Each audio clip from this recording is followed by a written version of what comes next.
Welcome back to Performance Process. Today, we're tackling a topic and a training technique that seems to be growing in popularity again, torque training. Is grinding away at the lowest cadence really making you stronger, or is it just another unnecessary training fad or even an injury risk? To answer that question, I'm joined by Neal Henderson, legendary coach and founder of Apex Performance Center. Neal has coached world champions, Olympic medalists, and Tour de France riders, and today he's here to help us break down what torque training is, what the science is, and whether you should be incorporating it into your training. We're diving into what torque training actually does, how it compares to gym work if it does, the best ways to apply it, and whether tracking torque values in training really matters. Without further ado, let's get into the podcast. And Neal, welcome to the show. I reached out to you to record this podcast, and you immediately came back and you were saying, would love to, but I'm going to need a couple of weeks because I'm opening something called the Apex Performance Center. Just give a bit of insight. What is the Apex Performance Center? Yeah, so I've had a coaching business for a really long time. Actually, I started in December of 1999. So if you do the math, that's a long time ago. And finally put together a place where we're able to help athletes of all levels. So whether you are, an Olympian or professional shooting for the top end of the sport, or somebody who is just kind of getting into things, or kind of an experienced athlete who's trying to improve their performance, we kind of have a suite of services here to help folks perform better. We really think of it from the health, fitness, and performance angle. So we have a physiology lab where we can do kind of the more standard lactate, VO2, metabolism testing. We have a 3D bike fit setup, so we can go down to the millimeter and look at your bike position. We also have an EMG setup with that as well, that we can add in actually how you're moving and what's going, what you're recruiting.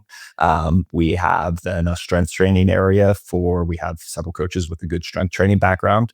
And so we have small classes here in person in Boulder for strength training, mobility, as well as cross training. And then we have a treatment room for massage therapy to help people recover faster, working with massage therapists and physios in the area. And then we have a DEXA scanner that's on its way for body composition and bone density. And we have our little podcast studio here as well. So we're going to be launching our Reach Your Apex podcast here later this month. So we got a few things going on.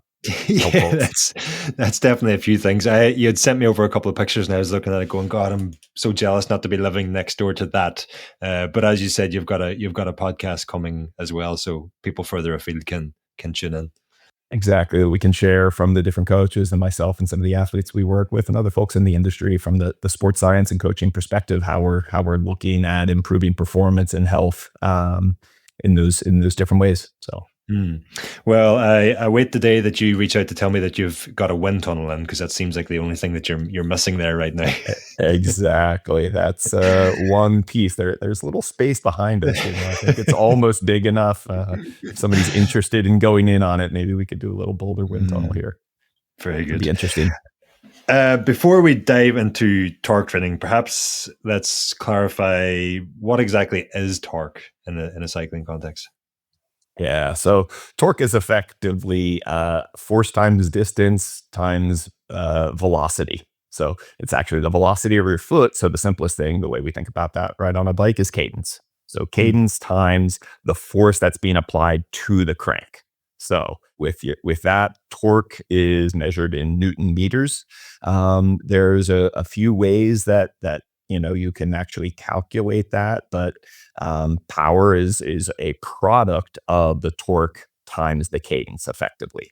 And so you can kind of back calculate things here.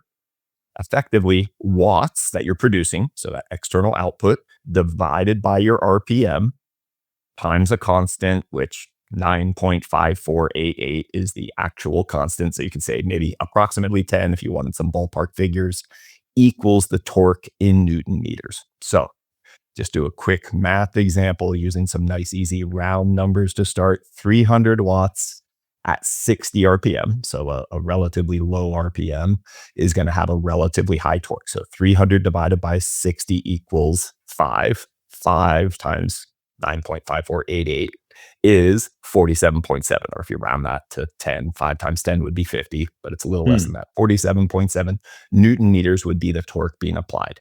If that rider is doing the same power, 300 watts, but at 90 RPM, the math basically brings that torque down to 31.8 Newton meters. So think about that as basically the kind of force, net force being applied to the pedal over the crank length. Basically, we have parameters that are measuring torque. You've also just done a calculation. You've basically just done it in your head, giving us a Newton meter calculation for torque. Why aren't we seeing this on our data screens on our head units?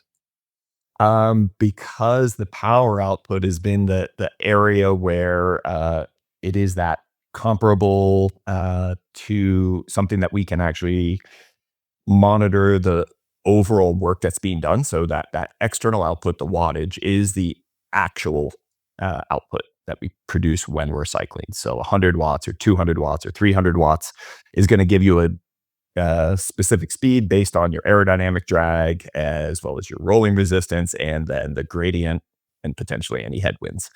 So we can calculate a lot of these things from a physics perspective by knowing power output, or by knowing those other things, we can back calculate power. So power is the thing that is better to monitor your ability to do work. So a watt is a joule per second. So it's a rate of doing work. So Hmm. 200 watts, 300 watts, those are these rates of doing work, and those are better to compare than just torque in that way. Though the actual mechanics of a power meter is something that it's measuring the strain, whether it's at the pedal or at the crank, or maybe even the rear hub, old school power tap. Um, that strain, and then the angular velocity or the cadence in certain cases, if it's at the crank or at the hub, to get the power. So we have those basically ways of measuring that external work from strain gauges to give us a power output. And that is going to be the way most of us have looked at the cycling performance, over the past, say, 20 some years. Most of us have had access to power meters to some degree. So the example you give there, you give two different examples using 300 watts. So the wattage was the same, but the cadence changed. You give a high cadence example, which produced a lower torque value, and you give a low cadence example that produced a higher torque value. Are we basically just talking about big gear work here when we say torque training? In a way, yes. That's the simplest way to think about it. And so there's still a broad range of what is a relative high torque. So always think in a relative term, your ability to produce power, like an average human, producing 1 or 200 watts is some level of work for a World Tour pro. 1 or 200 watts is not a strenuous level of output. So 400 watts, 500 watts now is something that, again, for several minutes or an hour, I mean, on the 400 watt, plenty of people can do that for over an hour. It's the World Tour level. Regular humans, not so much. 150 watts, 200 watts, 300 watts is actually pretty darn good for your average, average human, non-professional, not elite. Um, Hmm.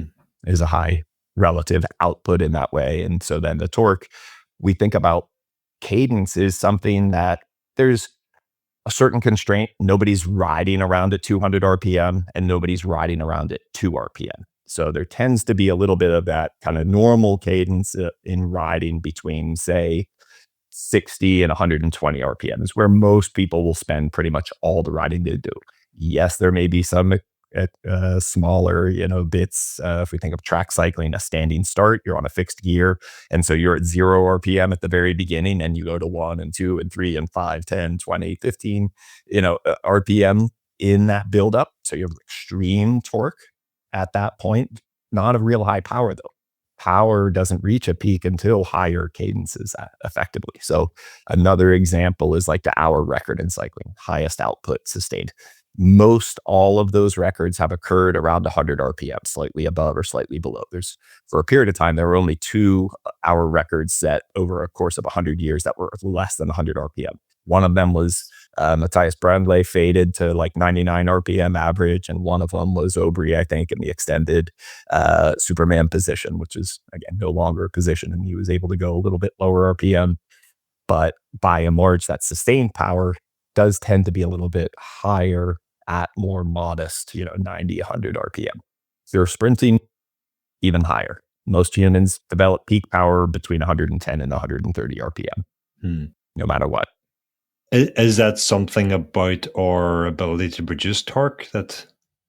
The contraction rate of contraction effectively with the muscles, and that's think about the coordination of the pedal stroke. When you get to a very high RPM, you actually have kind of a miscoordination. You're actually working against yourself at those really high RPMs because the muscle can only shorten so quickly. And so what happens is, if you think about, the feet on the pedal, generally it's that positive power as we push down on the pedal and the other leg is coming up, that sometimes we have still this back leg that's coming up pushing down on the pedal, so it's actually negative work. So the power output that we measure is actually the net of generally that much more positive, but there's still in many cases a little bit of negative power on the back end. So doing different types of actually higher cadence work can improve that coordination so that you're not working against yourself as much. It's all about unloading the pedal rather than trying to get a positive force on the back end, because the muscle groups effectively, you have your quads and your glutes, really the bigger muscles in the body able to produce power and torque force on that downstroke, or on the back stroke on the way up. It's really small muscles, hip flexors, potentially hamstring a little bit to some degree, depending on how you're pedaling. But those are much comparatively smaller muscles. And so you don't really want to try to apply positive pressure on the upstroke, except in the initial phase of a sprint or a standing start, those first few pedal strokes. Otherwise, for the most part, it's not pushing down. And there's actually some really good old pedal force data from back in the 80s, 90s, looking at the differences in elite level cyclists versus national caliber cyclists. And the biggest differences was the more elite cyclists actually just produce more power on the downstroke Wow. than the national caliber cyclists. They both still have some negative going up, but the stronger, the more capable, higher performance cyclists just had more torque going down. Hmm. Different topic. We won't get into it now, but there are some parameters that will, and analysis software that will let you see like gross power absorbed and gross power produced or released. I can't remember the exact terminology, but you can dive into that if you want to. Exactly. The biomechanics of the pedal stroke are pretty amazing. Cycling is this constrained movement. It's, the bottom bracket is relatively fixed, and your feet are moving around in that circle. But how you actually accomplish that task, you can change something. So you can actually improve some of your economy efficiency with some of that higher cadence work, which I know is the exact opposite of what we're here to talk about, the high torque. So just keep that in mind, that high cadence work does have a place for efficiency, economy of movement. Everything in moderation, isn't that what they say? Going back a second, if what we're maybe actually talking about in simpler terms is big gear work, when people talk about bigger gear work or torque training, we often go, our minds often go towards strength training. Is it strength training? Is it the same thing? Effectively, no, I would say. True strength training is about really that very high force production that literally is only several repetitions long. In cycling, there are so few instances where you have that near maximal force production for just a few pedal strokes.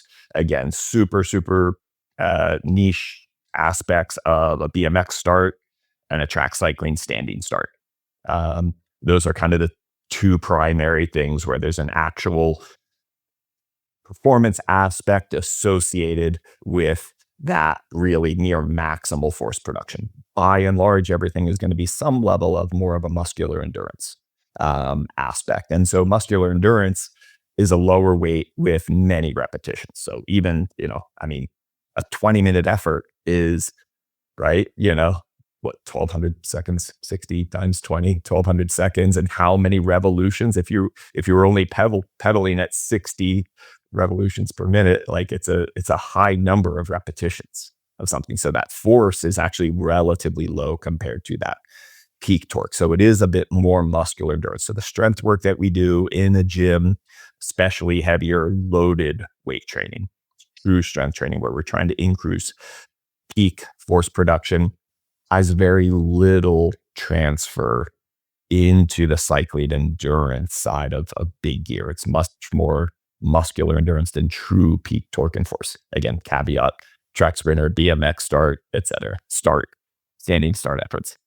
We're standing on rabbit holes all over the place here. We could slip down one Exactly. anywhere we go here.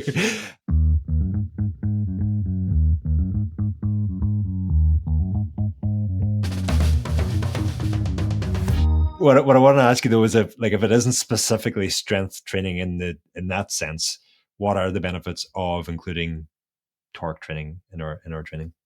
Yeah, so there's a few different things. So if you're thinking about the muscles that you have, recruitment of the muscle you have can either be achieved at a maximal level through maximum force, which is that strength, that very peak high force, very couple, one or two repetition type of effort, high velocity, maximum velocity. So actually that maximum cadence that you can achieve is going to recruit things, or peak power, which is going to be some lesser product of both of those. It's a lower torque and a lower than peak cadence.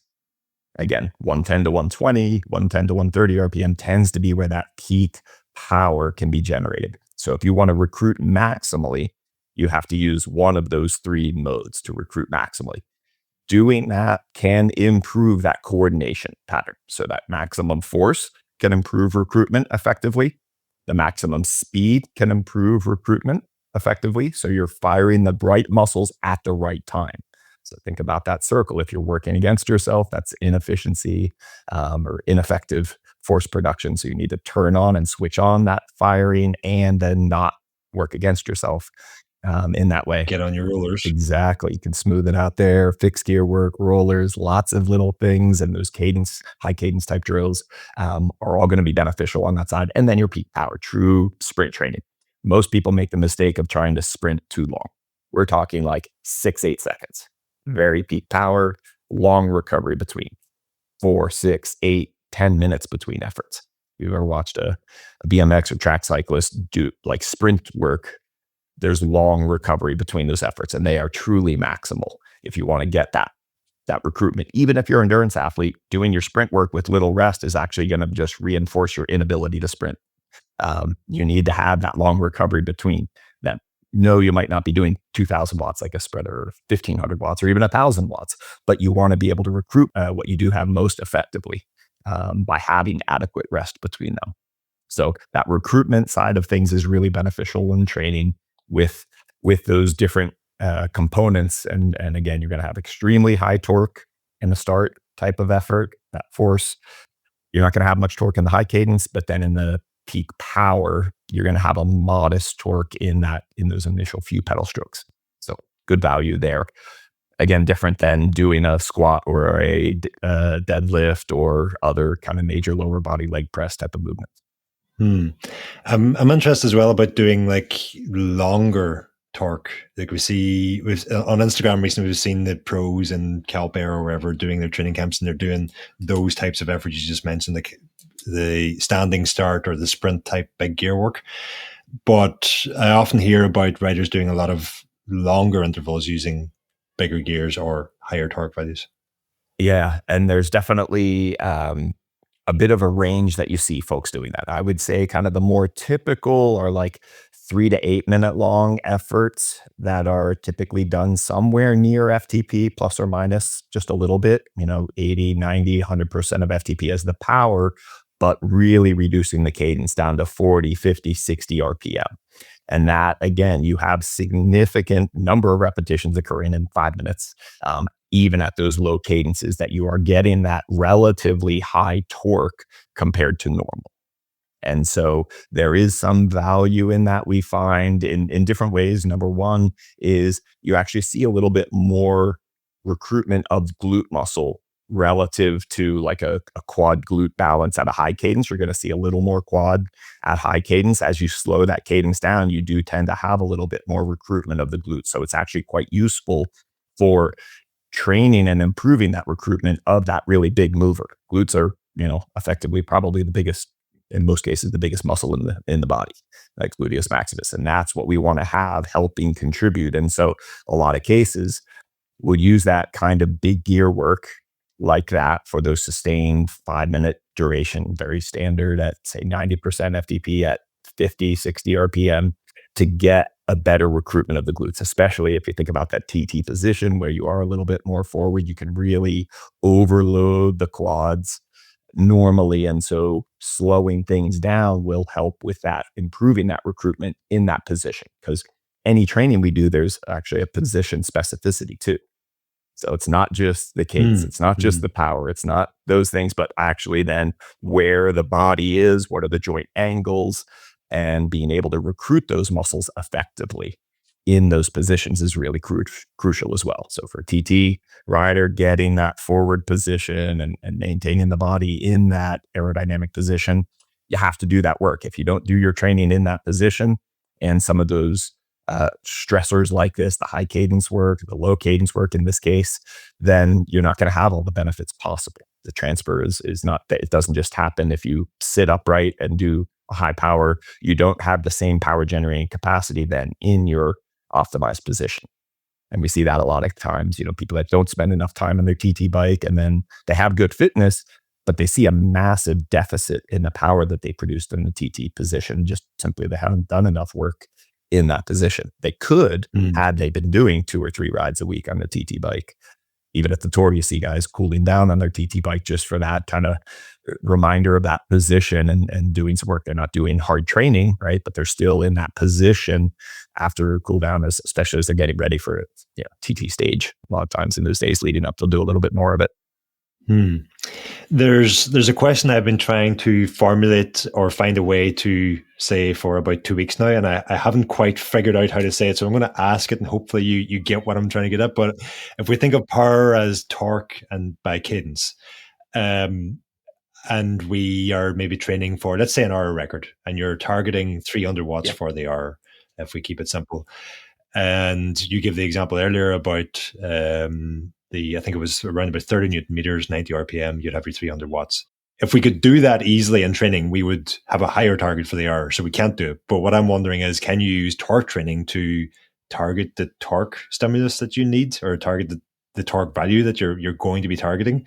And you're not going to hit the same power because the cadence isn't there, but you're at least hitting one half of the 2 components you need to build for that specific event. Yeah, that kind of back calculation and getting some efforts where you're having that force production at varied cadence can be useful. So being able to produce that torque for an extended or increasing period of time definitely has value. So you do actually have some power meters or head units now that actually you can see the torque units. I know the Wahoo Element computers, that is one of the fields that you can put in lap torque and current torque. Also in Training Peaks Virtual, that's one of the selectable screen fields that you can have while you're doing indoor training, regardless of whether your power meter has that, or Smart Trainer has that available, or your head unit, you can still see it actually on that output and select it. So I think there's actually some good value in doing that. If you think about, most people's peak performance. So a lot of times you might look at your mean maximal power that you produce for 20 minutes, 40 minutes, 60 minutes, whatever that is. So take whatever duration, whatever power you've done. In most cases, if you see over time an increase in the power that you're able to generate for that time frame, it's not that you've had a linear increase in cadence. Most cases, that cadence is fairly similar over time. Like, so for maximum 20-minute effort, let's just say it's often around 90 RPM, plus or minus a little. Most people don't go from 90 RPM to 99 RPM to get a 10% increase in power. It's still 90 RPM, but effectively, if that power is 10% higher, it came from 10% more torque being applied to the pedals. So that's a good way to break out some of your intervals. So if you do your back calculation, what your current torque is for your, say, 20-minute type of intensity that you can maintain, go 5% higher than that torque, but change the cadence down a little bit. So you are achieving that torque with maybe a little bit less power, net power, because the cadence is lower.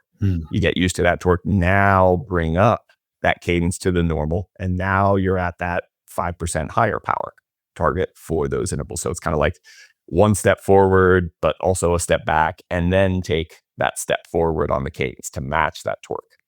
So you can break it apart into pieces like that. The other thing we will do is clearly overshoot that torque demand at an even lower cadence as well to get a higher kind of fatigue resistance from that torque in a way. That's some part of what you're trying to do as a cyclist, to be able to continue to produce more torque every pedal stroke. That's where your bigger increase in power is, unless you're going to have some infinite increase in RPM, which doesn't happen, can't happen. So it is really about that torque, honestly, in most improvements that you see.